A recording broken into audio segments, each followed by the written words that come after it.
আপনারা কাকে চাইছেন এখানে? অবশ্যই সুশান্ত মুখোপাধ্যায় চাচ্ছে। আমার মনে হয় যে মীনাক্ষী মুখার্জি এদের মধ্যে এখনো পর্যন্ত বেস্ট। উত্তরপাড়ায় ভালো থাকার উত্তর খুঁজে বের করবে কে?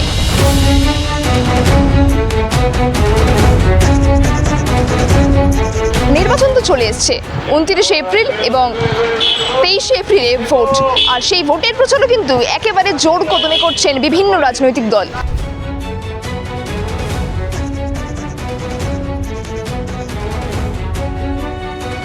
উত্তরপাড়া বিধানসভা কেন্দ্র থেকে টিএমসি থেকে প্রার্থী করা হয়েছে কল্যাণ বন্দ্যোপাধ্যায়ের ছেলে শীর্ষণ্য বন্দ্যোপাধ্যায়কে, এবং অন্যদিকে সিপিআইএম থেকে প্রার্থী করা হয়েছে মীনাক্ষী মুখার্জিকে, এবং অন্যদিকে বিজেপি থেকে প্রার্থী করা হয়েছে দীপাঞ্জন চক্রবর্তীকে। এবার দেখার বিষয়, এই উত্তরপাড়ার সাধারণ নাগরিকদের মুখে নানা সমস্যার কথা উঠে আসছে, তারা নানা অবজ্ঞার কথা তুলে ধরছে। রাস্তাঘাটের সমস্যা থেকে শুরু করে পানীয় জল এবং শিক্ষা ব্যবস্থা থেকে শুরু করে স্বাস্থ্য ব্যবস্থা সব কিছুই একেবারে খারাপ। পানীয় জলে মানে অব্যবস্থা, এত নিম্নমানের জল খাওয়ার মতো না। আমি ওই জলই খাই। সন্ধে ভরা উত্তরপাড়া আর নোংরায় ভর্তি, ডাস্টবিনে ভর্তি। দেখুন রাজবাড়ি হসপিটালটার কি হাল, শুধু রং হচ্ছে, বছর বছর রংটা ওরা করে দেয় যাতে লোকের চোখে পড়ে, কিন্তু ভেতরে গিয়ে দেখুন বেড নেই, ডাক্তার নেই, নার্সরা ডাক্তারি করে, একটা লিফট নেই জানেন, একটা স্টেট জেনারেল হসপিটালে লিফট থাকবে না, পেশেন্ট তুলতে হয় কীভাবে জানেন আমাদের। সব থেকে বড় অভিযোগ যদি কিছু করতে পারে সেটা হচ্ছে কুকুরের উৎপাত থেকে আমাদের বাঁচাতে হবে। প্রত্যেক দিন অ্যাক্সিডেন্ট হচ্ছে। দীর্ঘ 15 বছর ধরে উত্তর বিধানসভায় কোনো কাজ হয়নি, নো ডেভেলপমেন্ট। এই খারাপ অবস্থা আবার নতুন করে উন্নত কে করবে? তৃণমূল, বিজেপি নাকি সিপিআইএম? কাদের ওপর ভরসা রাখছে উত্তরপাড়ার সাধারণ মানুষরা? সেই গ্রাউন্ড রিপোর্ট করতেই আমরা চলে এসেছি উত্তরপাড়া বিধানসভায়। এবার উত্তরপাড়ার মানুষরা কাকে চাইছেন 2026-এর বিধানসভা নির্বাচনে? তৃণমূলের শীর্ষণ্য বন্দ্যোপাধ্যায়, সিপিআইএমের মীনাক্ষী মুখার্জি নাকি বিজেপির প্রাক্তন এনএসজি দীপাঞ্জন চক্রবর্তী? দেখুন special ground report GIA. Uttarpara বিধানসভা, এই বিধানসভা থেকে টিএমসি থেকে প্রার্থী করা হয়েছে শীর্ষণ্য বন্দ্যোপাধ্যায়কে, এবং অন্যদিকে সিপিএম থেকে প্রার্থী করেছে মীনাক্ষী মুখার্জিকে। মীনাক্ষীর দল বলছেন যে রাজ্যে চাকরির অবস্থা খারাপ, শিক্ষার অবস্থা খারাপ, তার জন্য ধরতে হাল ফিরবে লাল।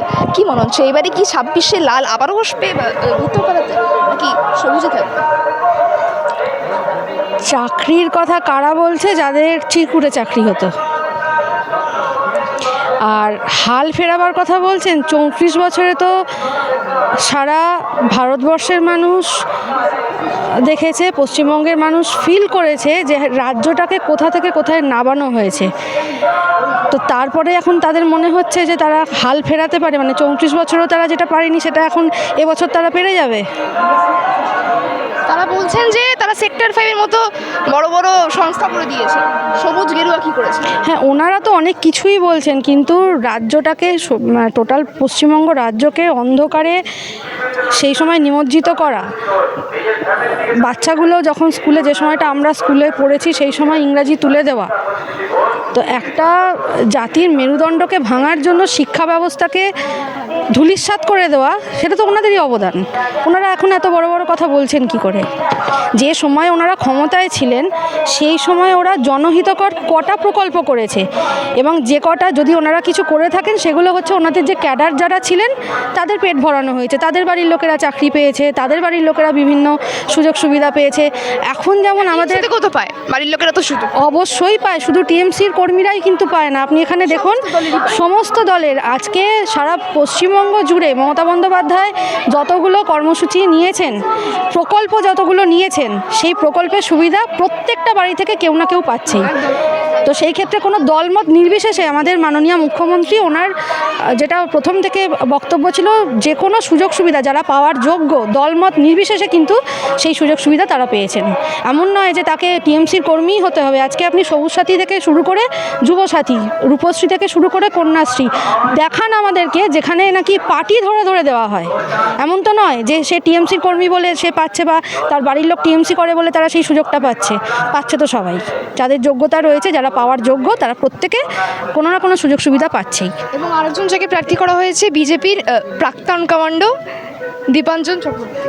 আচ্ছা, এই ধরনের অনারেবল অবশ্যই আমাদের ভারতবর্ষের বুকে দাঁড়িয়ে এরকম মানে যে পদগুলো রয়েছে তার মধ্যে আমরা ওনাদেরকে রেসপেক্ট করি, তো তারা কি প্রাক্তন হয়? মানে তাদের কি প্রাক্তন বলা যায়? কিন্তু তার ডেজিগনেশন যেহেতু সেই পদে তিনি এখন নেই, তাকে জন্য তাকে প্ল্যাটফর্ম না, আমার এটা প্রশ্ন, আমার জানা নেই, আমি খুব কম জানি। আমার এটা প্রশ্ন যে এই ধরনের তাকে তো প্রার্থী করা হয়েছে এখান থেকে, আপনারা কিভাবে দেখছেন হ্যাঁ। বিষয়টাকে?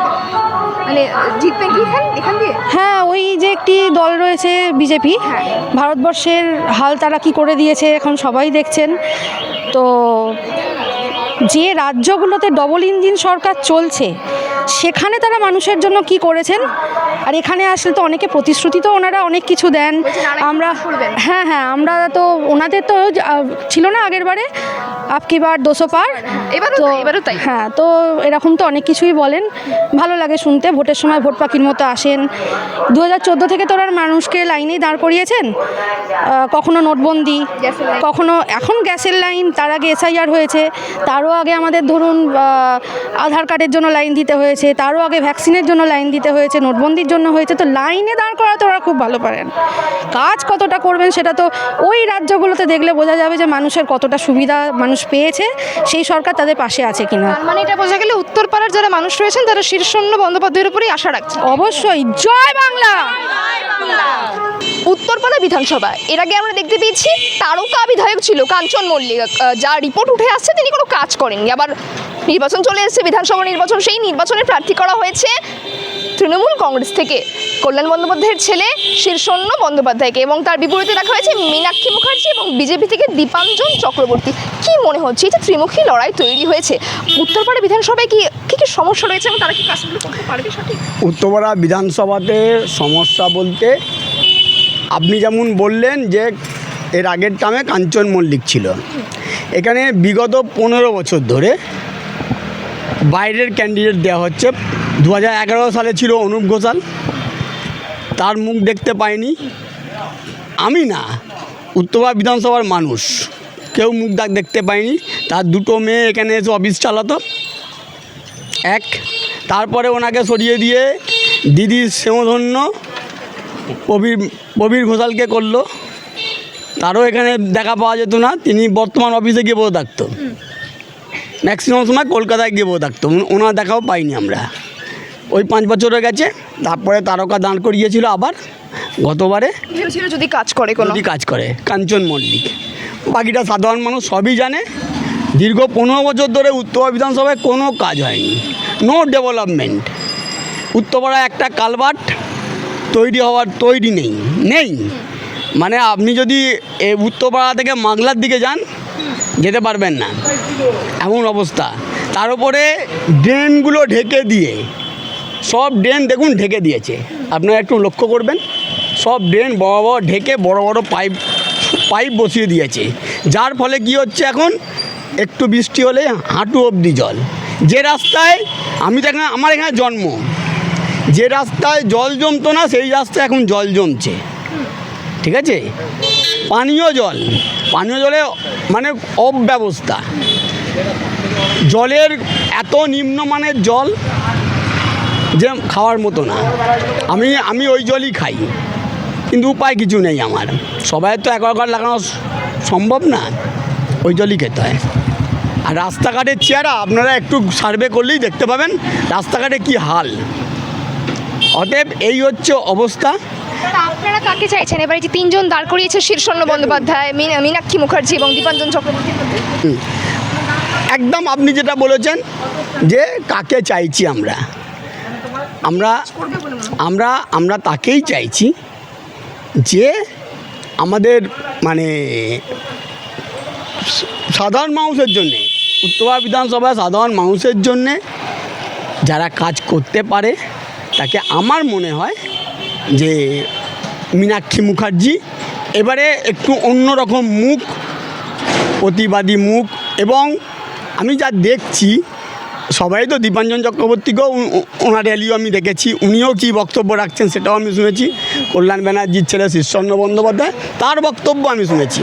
তাতে আমার মনে হয়েছে যে মীনাক্ষী মুখার্জি এদের মধ্যে এখনও পর্যন্ত বেস্ট, আমার চয়েস অনুযায়ী যদি বলেন তাতে বেস্ট। ওর জেতাটা একদমই উচিত। দেখি না আমরা একবার তাকে সুযোগ দিতে চাইছেন? একবার সুযোগ দেওয়া যাক। এতদিন তো 15 বছর তৃণমূলের তো এই দেখলেন, তো আপনারাও দেখলেন, আমরা 30 বছর তো দেখেছিলেন সিপিএম এর। 34 বছর দেখেছি। 34 বছরের যে ডেভেলপমেন্ট ছিল, তারপরে মানুষ দেখেছে পরিবর্তন, যে কাজ হয়নি, মানুষ বামফ্রন্টকে সরিয়ে তৃণমূলকে এনেছে। তৃণমূল 15 বছর আমরা দেখলাম। আপনি রাজবাড়ি হসপিটালটায় যান, দেখুন রাজবাড়ি হসপিটালটার কী হাল। শুধু রং হচ্ছে, বছর বছর রংটা ওরা করে দেয় যাতে লোকের চোখে পড়ে, কিন্তু ভেতরে গিয়ে দেখুন বেড নেই, ডাক্তার নেই, নার্সরা ডাক্তারি করে। এটা বড় অভিযোগ করলাম আপনাকে। একটা লিফট নেই, জানেন? একটা স্টেট জেনারেল হসপিটালে লিফট থাকবে না, পেশেন্ট তুলতে হয় কীভাবে জানেন আমাদের? আপনি অবাক হয়ে যাবেন যদি দেখেন পেশেন্ট কী কষ্ট করে তুলতে হয় আমাদের। কোনো লোক নেই, ওয়ার্ড বয় নেই যে পেশেন্ট তুলে নিয়ে যাবে, আমাদের নিজেকে তুলতে হয় টেচার নিয়ে। এটা সবথেকে বড় অভিযোগ করলাম। আমাদের স্টেট জেনারেল হসপিটাল একটা, তার লিফট নেই। সন্ধে ভরা উত্তরপাড়া, আর নোংরায় ভর্তি, ডাস্টবিনে ভর্তি, ডাস্টবিনে প্রচণ্ড নোংরা। এইটা হচ্ছে আমাদের মেন। আর তার থেকে সব থেকে বড় অভিযোগ যদি কিছু করতে পারে সেটা হচ্ছে কুকুরের উৎপাত থেকে আমাদের বাঁচাতে হবে। প্রত্যেক দিন অ্যাক্সিডেন্ট হচ্ছে, প্রত্যেক দিন, মানে এমনভাবে কুকুর আক্রমণ করছে গাড়িওয়ালাদের, তাতে প্রচণ্ডভাবে অ্যাক্সিডেন্ট হচ্ছে প্রত্যেক দিন জিটি রোডে। এবং আমাদের বিশেষ করে আরকে স্ট্রিট আর পুরোহিতপাড়ায় কুকুরের সংখ্যা মিনিমাম 20 থেকে 22টা মিনিমাম। তাহলে কি রাস্তাঘাটের অবস্থা খারাপ বলছেন? আর রাস্তাঘাটের অবস্থা খারাপ বলতে এইসব চলছে সব জায়গায় গর্ত। এর আগে বিধায়ক কি করেছিল? এর আগে হ্যাঁ, বিধায়ক কি করেছে? বিধায়ক কে ছিল বিধায়ক এখানে উত্তরপাড়ায় আগে? আমাদের যে বিধায়কে সে কাঞ্চন মল্লিক তো আর এসব দেখবে না, এসব দেখতে হবে কমিশনারদের, দেখতে হবে। হ্যাঁ, কমিশনার থেকে রিপোর্ট করবে তবে হবে। এখন তো প্রার্থী বদলে দিয়েছে, শীর্ষণ্য বন্দ্যোপাধ্যায়কে দিয়েছে টিএমসি থেকে এবং সিপিএম থেকে মীনাক্ষী মুখার্জি। আপনারা কাকে চাইছেন?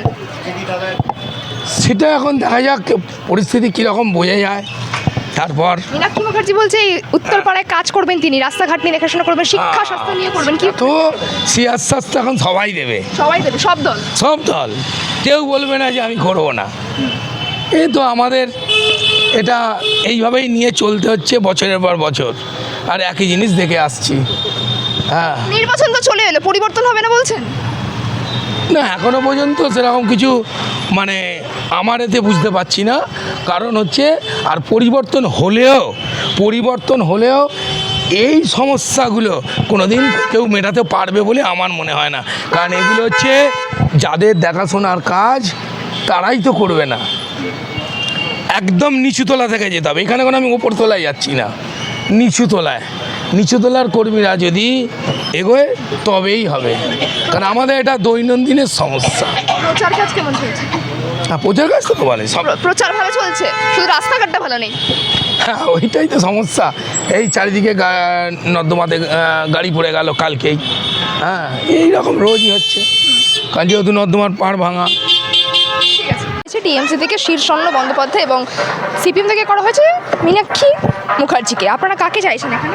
অবশ্যই শীর্ষেন্দু মুখোপাধ্যায় চাচ্ছে। আর কেউ না, মানে মমতা দি ছাড়া আর কেউ নেই, আর কেউ নেই নিয়ে যাওয়ার জন্য দিদির হাত শক্ত করতে আমরা জানি শীর্ষেন্দু বন্দ্যোপাধ্যায় ছাড়া আর কেউ নেই। কি উন্নয়ন করলো? আমাদের এত যে উন্নয়ন, লক্ষ্মীর ভাণ্ডার, রূপশ্রী, স্বাস্থ্যসাথী, কন্যাশ্রী, যুবসাথী, এখন যে যুবসাথী, এই যে একটা একটা করে ধাপে ধাপে মেয়েদের জন্য, ছেলেদের জন্য, বেকার ছেলেদের জন্য এই যে প্রসেসগুলো দিদি একটা একটা চিন্তা ভাবনা করে আমাদের সাথে থেকে আপনারা ভাতাগুলোকে বলছেন উন্নয়ন, তাই তো? সার্বিক ভাতাগুলো, সার্বিক উন্নয়নও। তাছাড়া আজকে যে রাস্তা অন্ধকারে পড়েছিল, সেই অন্ধকার আপনি সামনে দেখুন, রাস্তার মধ্যে আলো, একটু পরেই দেখবেন রাস্তা আলোয় ঝলমলিত হয়েছে।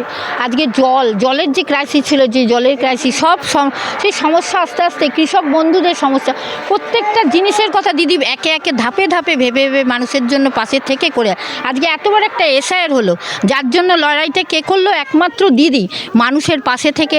আজকে আজকে সুপ্রিম কোর্ট পর্যন্ত এখানে আপনারা শীর্ষন্যর ব্যাপারে বলুন, আর ওনার তো প্রার্থী করা হয়েছে। শীর্ষান্ন বন্দ্যোপাধ্যায়, যিনি কল্যাণদার মানে সুযোগ্য পুত্র হিসাবে, যিনি একজন লয়ার, তাকে ভেবে নিয়েছে যে এতদিন ছাত্র ইউনিয়ন থেকে সে করে এসছে, ভেবেছে তাকে দিয়েই, দিদি ভেবেছেন তাকে দিয়ে যে ছাত্র ইউনিয়ন করতে করতে আজকে এইভাবে এতদিন ধরে কন্যাকর উত্তরপাড়ার ছেলে, সে উত্তরপাড়াতেই সে থাকে, দিদি ভেবেছেন তাকে দিয়েই সব উন্নয়নটা হবে, আশা রেখেছেন, তাই দিদি জানছেন যে কেদি হবে। তাই আমরা চাইছি যে আমরা তার পাশে আছি, দিদির পাশে আছি, শীর্ষান্ন বন্দ্যোপাধ্যায়কে দিয়েই। অন্যদিকে মীনাক্ষী মুখার্জি বলছেন যে তিনি উত্তরপাড়ার উত্তর হবেন, উত্তরপাড়া থেকে তিনি দাঁড়াবেন এবং সেখানের কাজকর্ম সমস্ত ঠিক তিনি রেখে রাখবেন। টিএমসি যাকে প্রার্থী করা হয়েছে শীর্ষন্য বন্দ্যোপাধ্যায় নাকি অতটা ভালো কাজ করতে পারবেন। সে তো বিরোধী পক্ষে অনেক কিছুই বলবে, এর আগে তো 34 বছর ছিল, কি করেছে বাংলা মানুষ ভালো করে জানে। তারা বলছে সেক্টর 5 করেছি আমরা, বাড়ি বাড়ি গিয়ে তারা চাঁদা তুলে, তাদের বই বিক্রি করছে, তাদের পত্রিকা বিক্রি করছে, করে চাঁদা তুলছে সাধারণ মানুষ। হ্যাঁ, কি বলছেন? এখনো পর্যন্ত তারা কৌটো নাচিয়েছে মানুষের, এত মহিলাদের বাড়ি বাড়ি গিয়ে বলছে নাকি তারা মেম্বারশিপ নেবে, মেম্বারশিপের নাম করে পয়সা তুলছে, তাদের নাকি অর্থ ভাণ্ডার একদম শেষ হয়ে গেছে। তারা বলে যে তারা জনগণের প্রতিনিধি, আমরা জনগণের যদি প্রতিনিধি হও তাহলে তোমরা মানুষের পাশে থেকে মানুষের জন্য কি করলে? 34 বছর অন্ধকারে ফেলে দিলে, দিয়ে আজকে যুবকদের বললে কল কারখানা ইউনিয়ন, সিটি ইউনিয়ন, হ্যান ত্যান করে সব বন্ধ করে দিলে, বন্ধ করে দিয়ে এখন বলছো আমরা নতুন করে চিন্তা ভাবনা করব।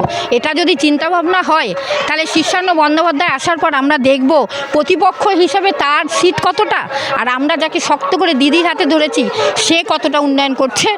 আমরা তার পাশে আছি, থাকবো, আগামী দিনও থাকবো আমরা এইভাবে। এবারে শেষ প্রশ্ন করব, এই যে একটা কথা বলে তারা যে ধরতে হাল ফিরবে লাল, সত্যি সত্যি কি লাল কি ফিরবে? আর যদি লাল ফেরেও তাহলে কি উন্নয়নটা আরো বৃদ্ধি পাবে নাকি নেমে যাবে? কোনোদিনও বৃদ্ধি পাবে, কখনো পাবে না। লাল কখনো ফিরবে না, লালকে ফিরতে দেবো না। আমাদের দিদি ছিল, দিদি থাকবে, সবুজের সবুজই হবে। লাল বলছে ফিরলে কাজ দেবে, কোনোদিন কিছু দেবে না, আরও কাজ নিয়ে নেবে, আরও কলকারখানা বন্ধ হয়ে যাবে। সবুজ তো একে নিয়ে নিয়ে এসছে, সবুজ সবুজই থাকবে,